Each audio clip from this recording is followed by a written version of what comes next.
Welcome to Storylines Live, the only podcast that explores the power and the meaning of the most important story in business. The one that answers why somebody would buy from you, work for you, invest in you, or partner with you. This is the most important story in business because it describes the very character and nature of an organization. In each episode of Storylines Live, we feature great storytelling and business experts who can share their expertise on the capital S story so that you can do a better job of sharing your own capital S story. Today, we're honored to have Dr. Pat Ballone with us. And boy, she's multi-talented, crosses many universes of expertise. I'm really excited to have Dr. Pat on today. Let me tell you a little bit about her. She describes herself as a performance optimization consultant. Boy, we're going to dig into that for sure. An executive coach as well, with more than 30 years of guiding high-achieving professionals and athletes to attain their highest level of success. She's developed something called the Performance Intelligence Method, and we're going to dig into that for sure. She works today with executives and leaders to increase productivity, eliminate burnout, and unlock the next level of their performance. A lot of her thoughts have gone and her expertise have gone into her book, which is called Why Are You Sick, Fat, and Tired? And I really do love that title, Dr. Pat. Welcome to the show. Thank you very much. I am very pleased to be here and glad I was able to entertain you. Well, very much so. And audience, you're in for a real treat. We're going to have some entertainment in the next 30 minutes or so. So did I miss anything important in your bio that you think our audience would benefit from knowing? Not really. I think you hit on all the strong points, that's there. I've been doing this for, I always say, I said to you when I got on, we're first chit-chatting, I said I'm Yep. 71 going on 40. So one of the things I know that's important is I practice what I preach because I can't help somebody if I can't help myself first. Amen to that. I'm with you. We are on the same page on that for sure. Now, Dr. Pat, we always ask our guests on Storylines Live because we've developed this concept of the capital S story that answers why somebody would buy from you, work for you, invest in you, or partner with you. Which of those four questions or answers is most important to you right now? And in our preparation for this episode, you said buy. So can you tell our audience a little bit about why that's important to you right now? Well, I just want to let you know I changed my mind. Okay. All right. Good. And the reason why I changed my mind because I think it would be great if someone bought from me, but then I thought I would rather have somebody work with me. And since I sent you that, because I think that, and even all the four things like buy, work, invest, or partner, to me, it's just like I like to partner with people and collaborate with them Yeah. because I don't think of when have a client, I don't think of them as a client. I think of them as part of the team. And because their Yeah. contribution is just equally as important as my contribution and elevating them. So then you have to be able to work together, and if you can work together, then they buy from you and they invest in themselves. So Yeah. that's what I that's love how I that. came around to this. I So, really love the answer because a couple of things that the audience might benefit from knowing. I'm often asked, why did we pick those four questions? And we start with the B because so often business leaders are most focused on growing their business, right? uh Whether it's a large organization and the professional CEO or they're a founder or whatever. So we start there, right? But to your point, if you look at the B and buy, work, investor, partner with you simply as a transaction, you're really missing out, to your point, on the other opportunities. We have a client at Vendilli, Dan Lynch from Lynch Law Group. Dan and I have known each other for years. And Dan always says, every client, a potential friend, every friend, a potential client, which is another way of looking at that concept. And, uh when we put together the capital S story concept, we wanted to cover all the varieties of interactions you could have. And, for instance, work. If you're growing a company, you need people who are going to get in the boat with you and row in the same direction and be on the same journey with you. So if you're not sharing your story in a way that motivates them, and I'm sure we're going to talk about this in one way or another, because Dr. Pat, this is a big part of the work you do is helping leaders unlock the potential of their organizations. And of course, if your company requires any kind of investment, whether it's people or capital, you got to share the right story that's going to motivate hearts and minds to work with you. And obviously, the same with partnership. At our company, we work with a lot of B2B organizations. And the example I always give is during the pandemic, when supply chains were such an issue, we literally had clients who were supplying other companies and they didn't have enough material. Let's say if to supply three companies or three Mhm, best customers. And how do you decide which one or one and a half to supply, right? And for a lot of these folks, it was the relationship, kind of what you're talking about here. mhm, It's like the story leads people to get to know each other and they get to trust each other, and then they have that relationship, right? And I'm sure mhm. that's a lot of your work too. Okay, audience, you hear me talk about my version of storytelling all the time. I really want to know, Dr. Pat, how do you view storytelling? Oh, all sorts of things because I always think that, my mentor was very Irish and he could tell stories all night long without going to sleep. And he always had something that was related to something and I always used to say to him like, "Wow, you know more people than God." And I said to him one day, I go, "I bet you don't know anybody in outer space." He goes, "Oh, actually, I do." And there was always that connection, and he always had a story about something. But Mhm. stories are so important because it illustrates to people without having to try. Because if you can paint the picture for them, 65% of people are very visual, and then 33% are auditory, and then only 5 are kinesthetic, and that's how they learn. So if you can paint this picture for them, and that could be, and I since I deal with so many people in a day when I'm filling in for a doctor, I've got to, and some of them I don't even know. So when I first meet them, my bedside manner's got to be really crisp, and also engaging them. A lot of times when I first went to recently help this doctor who I'm going to talk about earlier, we were laughing so loud in the room. He kept on saying, "What do you laugh about in there?" And I said, "Everything." and, and it was just because people like need that uplifting, and it's not so like solemn, like bridge over troubled waters all the time. Mhm. And that Yeah, that's awesome, Dr. Pat. Now, one of the reasons I wanted to have you on is because you've had such an interesting professional journey, and I'm sure our audience has caught on when you're talking about being with patients. You're not only an executive coach and an author, you're also practicing. So what's your story, Dr. Pat? Uh, give our audience a sense of who you are and how you wound up doing what you're doing. Well, I'll start at the end and work backwards. My consulting and coaching practice evolved out of over 30 plus years of clinical and performance work. My final transformation came through for executive coaching when I would run into people who weren't. Their needs weren't being met. They didn't have a systematic approach, or like their interventions that they were doing were not integrated. So they were like had the box over here that I'm exercising, or I'm doing like this over here, but they didn't have an integration of how to create the family, the work, and be able to have it all, like, and so that what your intention and how your outcome comes is involving all aspects of your life. They're trying to Mhm. compartmentalize them. And the more you compartmentalize them, the more you become disentangled from them. And so, and I personally had an experience way back when I had my business, because I started out my business. I bought a practice for 20 grand and I sold it in the mid six digits, just under the middle part of it. And what happened is that I had no clue what I was doing. So I never said no to anybody. If someone was in pain, they got in my office, within 24 hours. And I still do that today. If someone called up, if they said I'm in pain, I'm like immediately on my feet, ready to go. Let's get this handled now, because the more you let it sit, the more adhesions and the more inflammation people have, which makes it even worse, and then they're thinking this doesn't work. When in actual, it's just like the system doesn't work.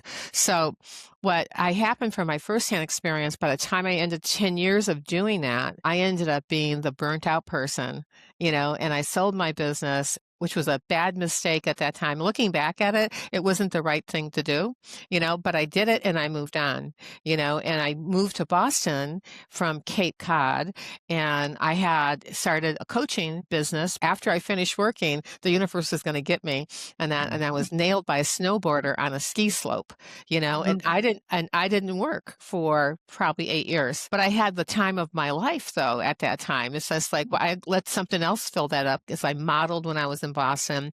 I had the Life of Riley. I got to meet really important people. I met Walter Cronkite more than one time. I had a friend who was a very good friend of his that I just talked to him, and which proves the middle seat theory of the you never know who you're sitting next to. He would sit on the bike with me in the morning. And I said, "Oh," he said, "I'm gonna be in the Back Bay today." And he goes, "Oh," he goes, "Meet me at the Ritz-Carlton." He goes, "I'll buy you a drink." And I went, "Okay." So I went in and I'm sitting there and his name was Max. I said, "Max, look over there, CBS," and he just looks around. And he goes, "Hey, Walter, you old goat, what the heck are you doing here?" And this guy, Walter Cronkite, turned around and said to him, "Max, what are you doing?" And he goes, "I thought you didn't work anymore." And I said, "He doesn't." And we all laughed, but that was how one of the ways that I just met people like that all the time Mhm. when I was in Boston. So it was great in that personal experience on my off time. But, it's just like what happened was I always, when I was in the gym, because the people where I worked out at was right across the street from the financial district in Boston. They were Mm. all high achievers. Every piece of equipment at 6 o'clock in the morning was used. When as soon as that place opened, people were on them. And I started talking to people in there and they're going, "Well, what do you do?" And I said, "Well, right now I'm not working. I had an injury." And I said, "But, I have experience in the health related industry. Why do you do what you're doing? Do you know you have really bad posture when you do that?" And I said, "If you exercise the distortion gets stronger." And I had these conversations with people and they started going like, "Can you help me with something?" It's just like, "You've got such a good eye." And then people would sit next to me on the next bike and they would say, "What do you see?" And that's how I really started getting involved with like talking to more, people who were very driven, very solution driven, and they had to be on a phone like, at 7:05 in the morning, and they had to Mhm. get their 5 miles in, take a shower and get out of there. Yeah. And so they go, "How can you do it better?" And I said, "You can start earlier." So, I mean, if you because you can't, you can only run so fast on a mile. You only takes you so fast to take a shower, and if you got to have suit and tie on and be across the street, you got to like give the 60, foot, or 60 floor building time for the elevators to come down and pick you up. There's only it's times prescribed in some of those cases. But what I found out is that a lot of these people didn't pay attention to the fallout. They didn't pay attention and they didn't realize how expensive it was financially, physically, and relationally. Mm. And so when I had that's how I ended up there doing that and recovering from that. That's the system I wish I would have had my career like way before because I probably would not have sold my business then. Mm. Wow, Dr. Pat, that is really fascinating.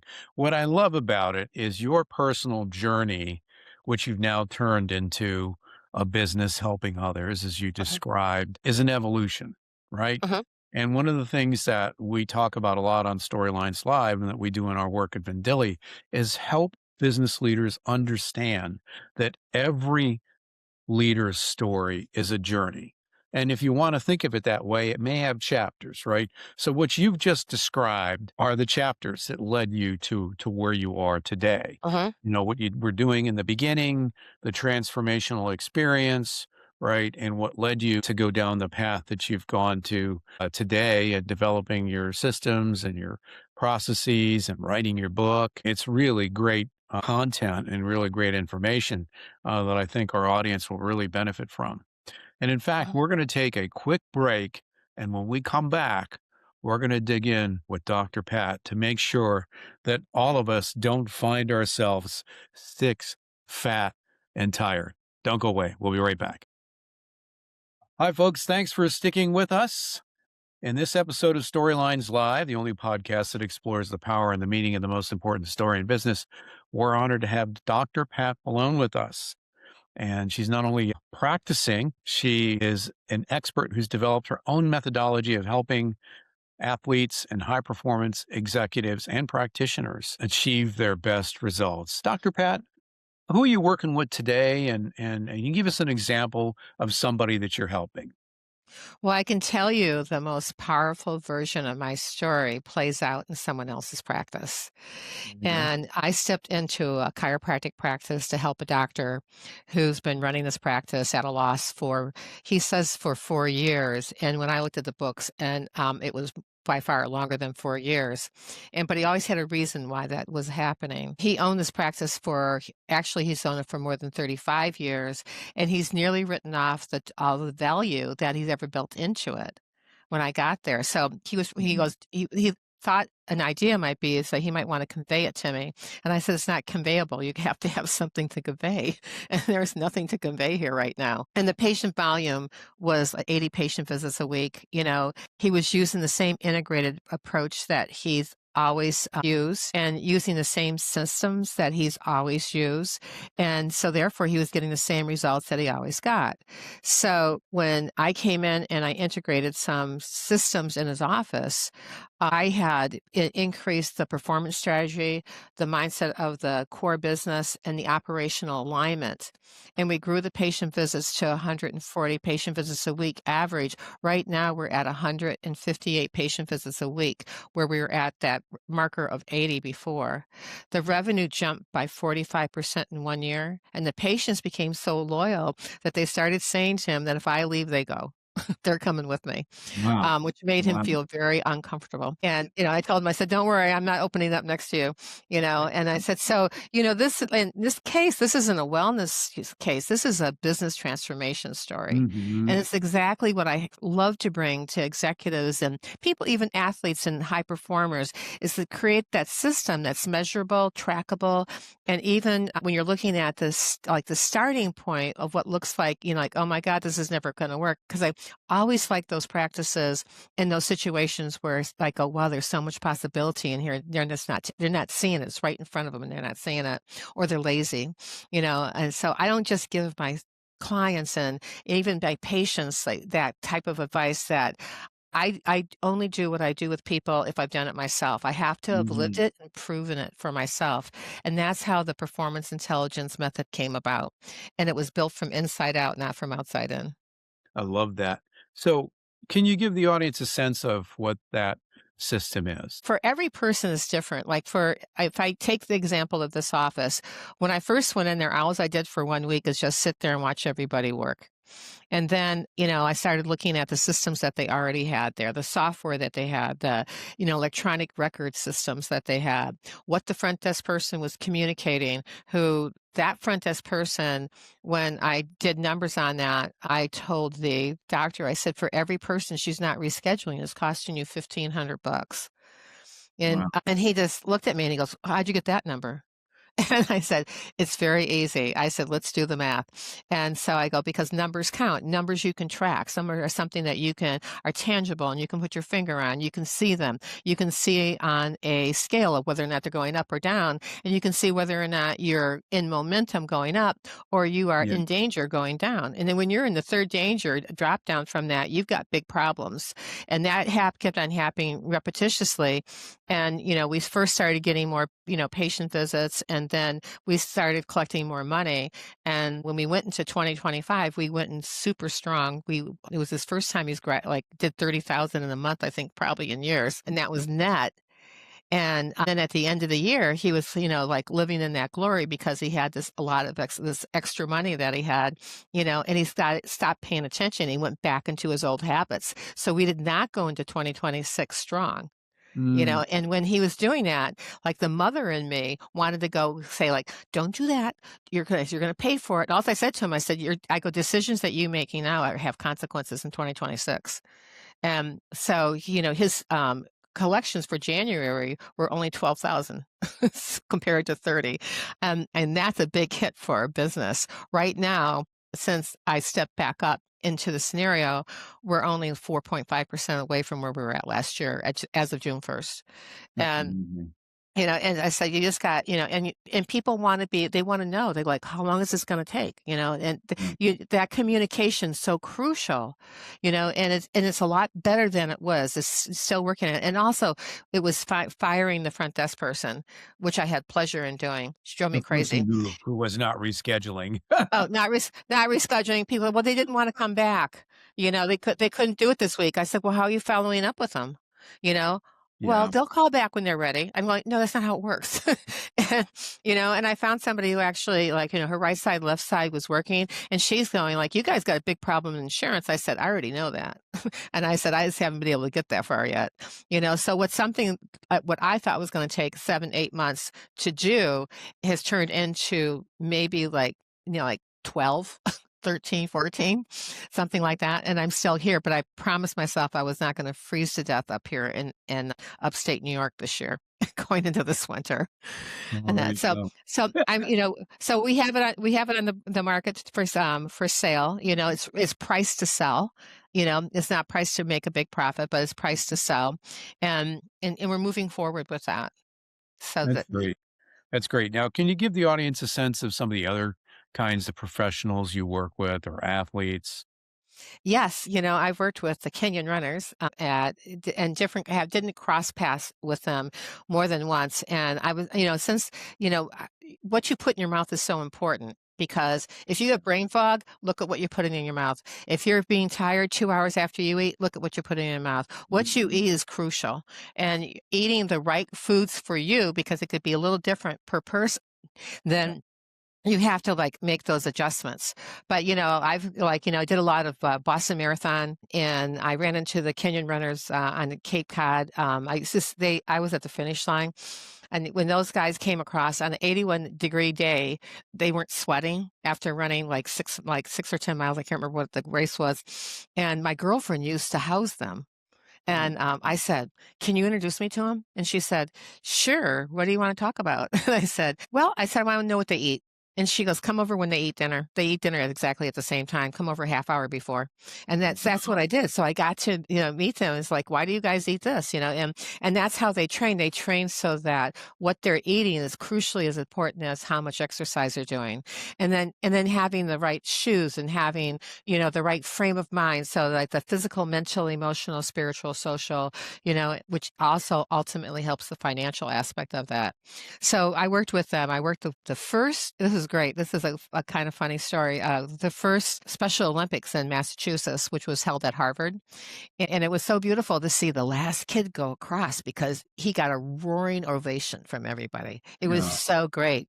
And they were so motivated. I even got, invited to get married to one of the kids that was there that hurt himself. And he said, you can fix my leg anytime. So he was so cute. And I worked the LPGA. My father was a scratch golfer. My uncle was a scratch golfer. I played golf since I was 11. So going into sports medicine for me was like a natural, Mm. piece. And I like to bike a lot. So I worked the women's pro volleyball games, the men's pro volleyball games, the windsurfing Awesome. championship, which was really fun because you got your feet in the sand, you got paid for it. And so it was great. Well, Th- that's a and, great and, and job. and things like that. And I used to volunteer at the hospitals because they had education programs, and I also worked a lot of freebie type things for women who were in transition, who were looking for their next career or a career, and so I would work at those types of events also, and then little kids too, and the Yeah. Cape Cod Valley, Yeah. and a lot of anything that was sports related when I was down there. I never said no to a good invite. There you go. Well, now I got to stop you right there because I know, because I hear from our audience sometimes. What do Kenyan runners eat? It's a secret. You got to contact me. Okay. Well, we're going to talk about that in a few minutes. Well, I think the audience can tell that you enjoy what you do, but I always ask this question. I think it's important when we have guests on Storylines Live. What brings you the most satisfaction in your work? Wow, there's a lot of things, but I like seeing people elevate. I like when I'm talking to somebody, if I'm coaching them online, and you can see that light bulb go off. Hmm. When I had a woman, she said to me once, she goes, "Well," she goes, "I just really want to be married." And I said, "Well, you like the idea of married. That's why it's okay for you to live out in California and your husband to live in Maryland." And she just went, "You got a point there." And because that's what worked, in her head, that's what worked for her, and but she wanted to have that enter like the intimate connection, but she wasn't getting it in her situation. So she asked me, because I love to write, I love to write copy. And so she showed me her 5-page letter she wrote him. And I said, he's never going to read it. And you got to get rid of the first 5 sentences. And I said, here's what to put for the first sentence. Here's what to put the second one, and the third one, the fourth one. I said, if you really want him to get on a plane and get out there, and I said, you have to invite him. And I thought, and the only other thing that's important for you in writing this letter, and she said, is what? Because she was thinking, this is work for me. I said, I Yeah. know, but how old is he when he gets upset? Before I finished and took a breath, she said 10. I said, then you have to write that letter to somebody who's stuck at the age of 10 when they get upset so that they can hear you, see you, feel you, and be able to give you back something that you're asking for. Wow. That's profound. That's put a pin in that, Dr. Pat, for sure. Okay. Last big question is as we get to the end of our time together. Why'd you write the book? Oh, you know why I wrote that book? It was so like this guy, was in Boston, and my girlfriend, who was a vice president of some insurance company at the time, she was in Boston at this seminar type thing. And Mhm. I worked for her suddenly, and I had a ticket to go into the venue. I was waiting for her. And there was this woman there that there was a guy who was like a hand reader for the palm, and she said, you should go see the girl across from him. She needs to talk to you. She goes, you'll tell her, she needs to set her life in a different direction. And so Mm. he told her some drastic news, and all of it came true. And when she ended up in this venue across from him, her face was stone cold gray white. And so I said, you can't give him that much power. You need to get in that line. You need to tell him what he told you and what came true, because your lines in your hands change. When I was in graduating, I was such a driven person. I was finished with clinic 3 months before everybody else was. So I studied like a medieval, diagnosis, and Wow. anything that related stuff like that. So, which also included like palm reading, right? So I, my girlfriend, I said, she's not going to, should be a half hour. I'm going to sit down with this guy. And I just sold my business, and I just moved to Boston, and I was, going like, wow, I'm ready to have a great fun life for a while and not have to like get up at 4:30 in the morning. And he said, let me see your hands. And he looked at my hands and he goes, lady, I don't know who you are, but your days of healing 1-to-1 are over. And that was the first thing he said to me, and he had my attention 175%. And I said, where do you see that, And he told me I was gonna write a book, and I went, "I don't think so. I'm retired. I'm not gonna do that now." And so, I woke up in the middle of the night about 6 months later, and I went, "I've gotta write this book." I was so driven to write it. I started looking and doing research. So I looked at all my old assessments that were medically proven, scientifically driven, and I started putting them together. And I put them because a lot of the verbiage in there, people would always ask me, what does this mean? What does this mean? How come it says this over here? I don't understand that. So I made it so anybody who's at least 11 years old could understand it. And that's how I wrote the That's book. great. That's a great. And I, and I was walking through Boston, and my biggest observation in Boston, because I live in Cape Cod where you have like sunny breezes, and there's no pollution. And to being in Boston, there is like people, a lot of people. Yeah. And I would walk up to people and go, are you okay? And they would look at me and go like, no, I'm having a bad day. And it's just like, why don't you sit down and have some water? What's going on? And Mhm. nobody asked me what I did. This is in Boston. Nobody ever asked me, "Are you a doctor? Are you this?" Or anything. And it was such an interesting thing. When I read the study from the CDC, that it was like in 2010 or 2012, that out of 2,500 participants, all of them had traces of toxic chemicals in their blood and urine. All of them. All the chemicals that they tested for were there in their blood and urine. And I Yeah. went, "Oh my God, no wonder people can't think anymore." And they're not feeling well, mentally, physically, emotionally, spiritually. And Sure. I decided to take my book that I wrote and help people get their foundation, because most people don't know where their basic foundation is. It's like, okay, so what can we do to restore the foundation? Because if you have good foundation, when stress happens or when crap hits the fan, your body, Mhm. you can respond to it better, and you can make better decisions, and you can survive. You can not only survive, you can elevate. And Yep. that's what's really important. So that's how that book kind of came about. And then I started writing it. And then the next part of it came, and it was just really simple. I made it as simple as possible, so that it was a non-brainer. You can do it on, New Year's Eve or New Year's Day, going, okay, here's my health goals. Let me figure out how to get them. And there's ways in that book that you can reach out to me Mhm. at no charge and saying, what do these numbers mean anyway? I mean, what is this in relationship to this? And I'm happy to explain that to people. Well, that's a great segue for us, Dr. Pat. What's the best way for our audience to reach you? Well, the one of the best ways is my scheduling link, which is meetdrpat .as.me and / health team network, which is HTN. That's where you can book an executive performance strategy session with me Mhm. directly. I'm also on LinkedIn. That's how we met originally. And so it's spelled, if you look on linkedin.com / that IN thing / and just my name, Dr. Pat Ballone, no punctuation, I will definitely come up. And that's the most, and I welcome the opportunity to have the connections, if anything resonated with anybody here today, to take that, up level it to the next level and to see where the gaps are, see how we can integrate better. And it's the best way to have a real conversation. Well, speaking of real conversation, Dr. Pat, this has been great. I really appreciate you taking the time to visit with us. And audience, I really appreciate your time as always. If you like this episode, please like, subscribe, and share. Storylines Live is the only podcast that explores the power and the meaning of the most important story in business. The one that answers why somebody would buy from you, work for you, invest in you, or partner with you. And we are honored to have you in our audience. Dr. Pat, we've been honored to have you on as a Thank you. guest in this episode. We'll see you Thank next you. time on Storylines Live. Bye.